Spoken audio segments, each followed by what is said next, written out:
আসসালামু আলাইকুম। নির্বাচন ভিডি নিউজে আপনাদের স্বাগতম রয়েছে। নির্বাচিত সরকারের কাছে ক্ষমতা হস্তান্তর করে আমরা সরে যাব, বিস্তারিত জানিয়ে দিব। আরও নির্বাচন যেন পেছানো না হয়, ইসিকে এনসিপি বলেছে।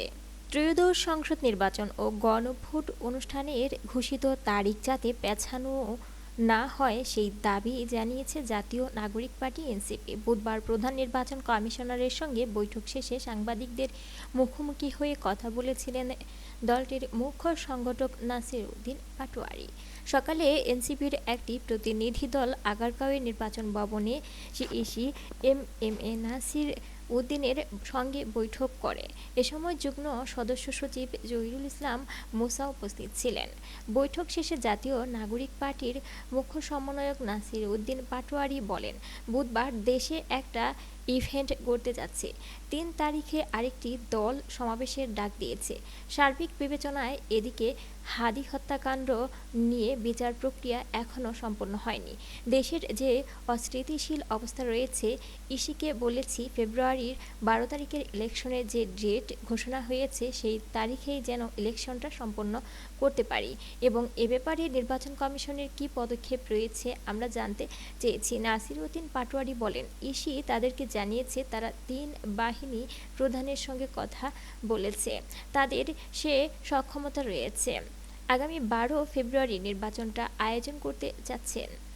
এনসিপির পক্ষ থেকে ইসিকে যা বলা হয়েছে সে বিষয়ে নাসির উদ্দিন পাটোয়ারি বলেন, আমরা বলেছি এই ঘোষিত যে ডেট রয়েছে এর পরিবর্তে যাতে না পেছায়, যাতে ইলেকশনটা যথাসময়ে অনুষ্ঠিত হয়। কারণ আওয়ামী লীগ বিভিন্ন ওয়েতে এবং ভারত বাংলাদেশ অস্থিতিশীল করে ইলেকশনটাকে পেছানোর চেষ্টা করছে। সেক্ষেত্রে ইলেকশন না পেছায় যথাসময়ে ইলেকশন হয়, সে বিষয়ে আমার ইলেকশন কমিশনের কাছে জানতে চেয়েছি, তারা সে বিষয়গুলো ব্যাখ্যা দিয়েছে। প্রবাসীদের ভোটার নিবন্ধনের ক্ষেত্রে বিভিন্ন জটিলতা হচ্ছে তা জানানো হয়েছে বলে জানিয়েছেন এনসিপির এই নেতা। তিনি বলেন, গণভোটের প্রচারণা অপর্যাপ্ততার কথাও তুলে ধরা হয়েছে বৈঠকের বিষয়ে এনসিপির যুগ্ম সদস্য সচিব জহিরুল ইসলাম মুসা বলেন, প্রধান নির্বাচন কমিশনারের সাথে বৈঠকে তাদের 5টি বিষয় নিয়ে মোটামুটি আলোচনা হয়েছে।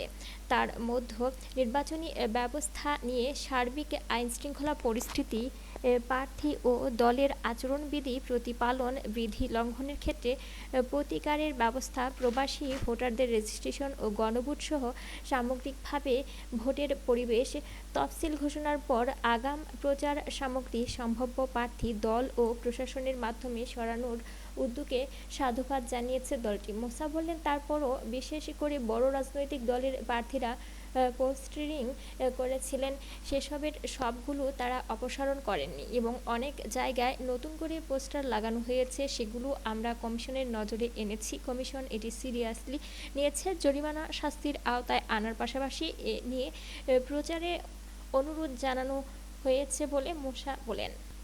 এছাড়া জানিয়ে দিব, আরও এদিকে নির্বাচিত সরকারের কাছে ক্ষমতা হস্তান্তর করে আমরা সরে যাব। ত্রয়োদশ জাতীয় সংসদ নির্বাচনে শান্তিপূর্ণ ভোটের মাধ্যমে নির্বাচিত সরকারের কাছে ক্ষমতা হস্তান্তর করে অন্তর্বর্তী সরকার সরে যাবে বলে জানিয়েছে পররাষ্ট্র উপদেষ্টা মোহাম্মদ তৌহিদ হোসেন। তিনি বলেন, নির্বাচনে দলগুলো যাতে কোনো ধরনের ঝামেলায় না গিয়ে পরস্পরের সহযোগিতা করে, আমরা এটাই প্রত্যাশা করি। শান্তিপূর্ণভাবে একটা নির্বাচন অনুষ্ঠানের পর নির্বাচিত সরকারের কাছে ক্ষমতা হস্তান্তর করে আমরা সরে যাব।